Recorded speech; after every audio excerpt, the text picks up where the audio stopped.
Today we celebrate Trinity Sunday, and this is the only Sunday on the church calendar that is dedicated to a church doctrine, the doctrine being the doctrine of the Holy Trinity.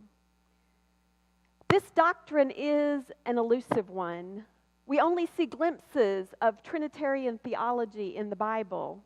And in fact, today's reading from Matthew's Gospel is the only phrase that we have Father, Son, and Holy Spirit together.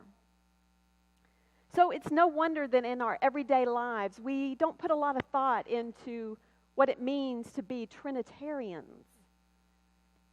Yet, faith in a Unitarian God is significantly different than faith in a Trinitarian God.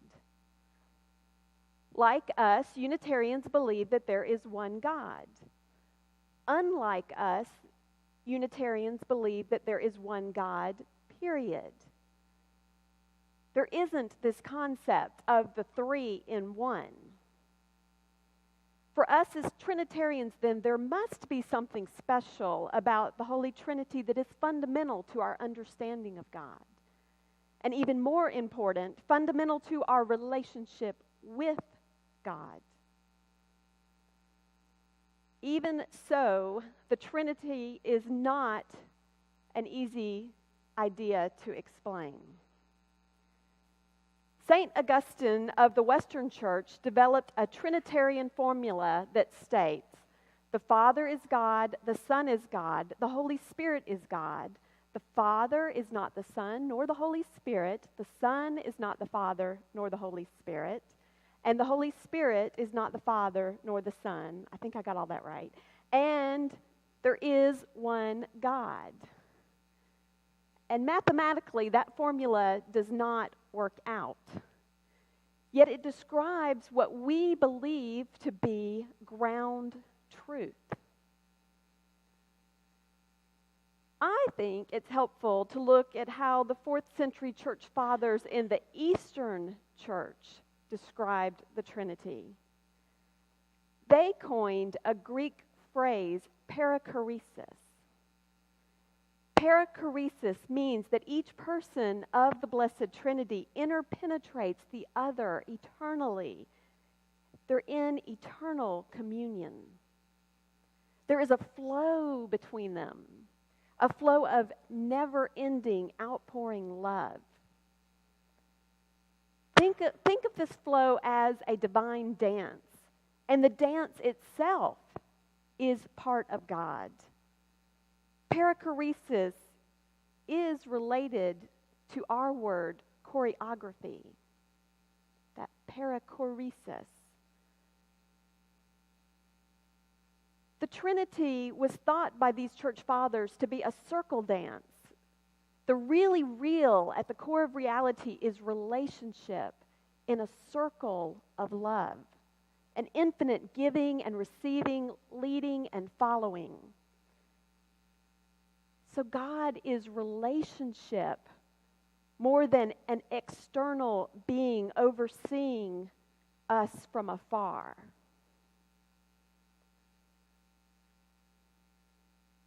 The three persons of the Trinity can really only be understood in relationship to one another and in relationship to all of creation.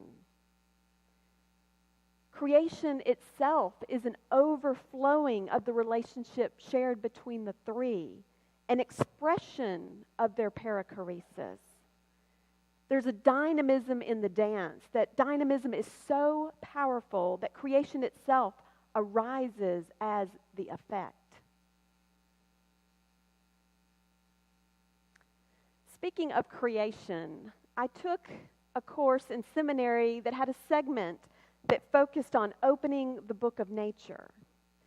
Like opening the books of the Bible for theological study, we were taught how to open the book of nature for theological study also.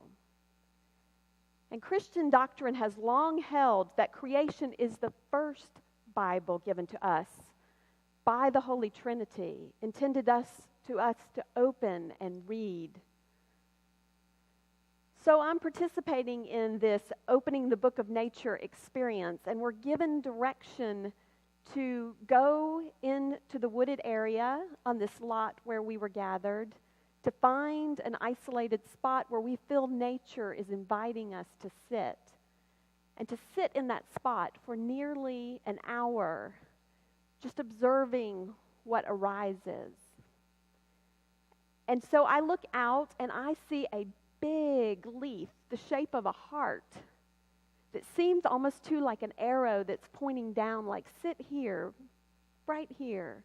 So I take my portable chair and I go out and I put it under that big heart leaf, and I sit and I wait and I wait and I wonder, and I think, what is this experience supposed to be about? And when the time was almost up, I had almost missed it.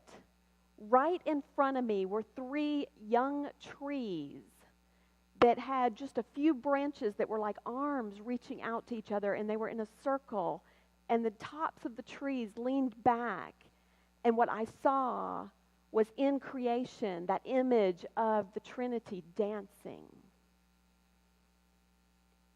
And as I experienced that image as an outward and visible sign of the perichoresis, I realized that is what is present in all that is.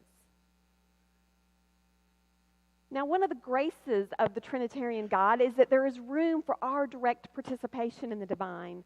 Because there are 3 persons and there is this flow between the 3 persons, there is a place for us to enter into that flow. And there are times, right, when you know you're in that Trinitarian flow. We've experienced it in our lives. And when I've experienced it, it kind of reminds me of when I was a child, and in our neighborhood, we would occasionally get together and jump rope, 2 controlling and in, and we would take turns doing that, and then we'd take turns jumping in and having to do it just at the right time and making sure we didn't trip over the rope and stop the rhythm, the flow. And there was a sense of unity and wonder in this participation in something greater than myself. And that's the kind of way I experience entering into the Trinitarian flow in everyday life, when there's that element of love and connection to others and to all that is. So we are always invited into that divine rhythm and Trinitarian flow. All of creation indeed is already an outpouring of the rhythmic dance. We simply realize the unity. So the Trinity is revealed not so much as a doctrine, but as our participation in the flow.